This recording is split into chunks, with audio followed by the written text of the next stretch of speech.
kehidupan. Selamat datang di Pusat Penelitian Pengembangan Kualitas dan Laboratorium Lingkungan Badan Litbang Inovasi Kementerian Lingkungan Hidup dan Kehutanan. Kami akan mengajak Anda untuk mengenal berbagai ancaman lingkungan hidup yang ternyata berada di sekeliling kita.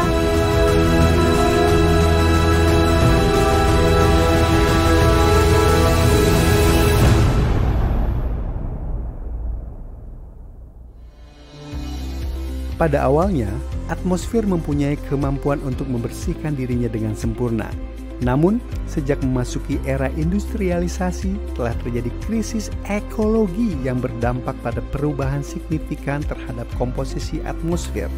Salah satunya berakibat pada munculnya fenomena deposisi asam atau dikenal juga dengan istilah hujan asam. Salah satu indikasi suatu daerah mengalami deposisi asam bila pH air hujan di daerah tersebut kurang dari 5,6.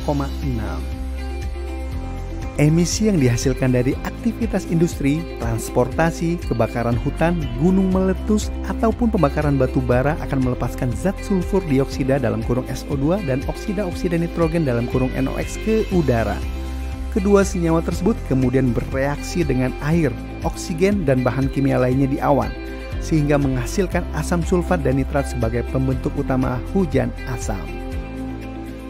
Deposisi asam dibagi dua, yaitu deposisi basah yang berwujud hujan, kabut, atau salju, sementara deposisi kering berbentuk debu, gas, dan partikel padat lainnya. Sudah pasti, keduanya berdampak buruk terhadap lingkungan hidup, yaitu terjadinya kerusakan ekosistem perairan, tanah, dan vegetasi yang berakibat pada kehidupan manusia dan makhluk hidup lainnya. Juga berdampak pada material dan bangunan. Fenomena ini menjadi isu regional dan global karena sifat deposisi asam adalah transboundary pollutant, di mana sebaran polutan mencakup lintas negara. Untuk itu, 13 negara Asia Timur membentuk suatu jaringan kerjasama guna mengawasi fenomena deposisi asam akibat pencemaran udara yang terjadi di Asia Timur, yaitu East Asia Network for Acid Deposition yang disingkat EANET, yang bertujuan diantaranya bekerja sama dan berbagi informasi untuk mencegah atau mengurangi dampak deposisi asam terhadap lingkungan.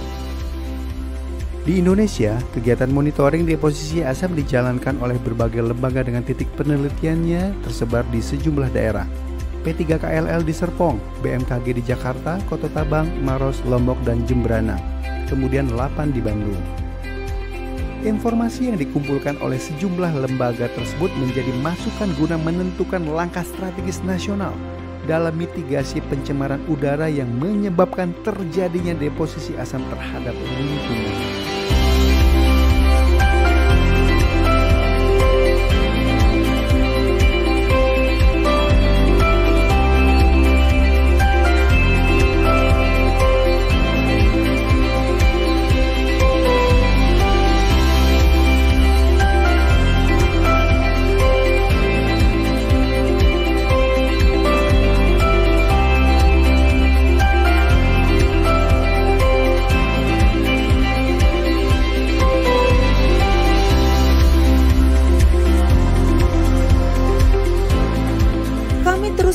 Dan tumbuh menjadi laboratorium lingkungan yang inovatif di Indonesia.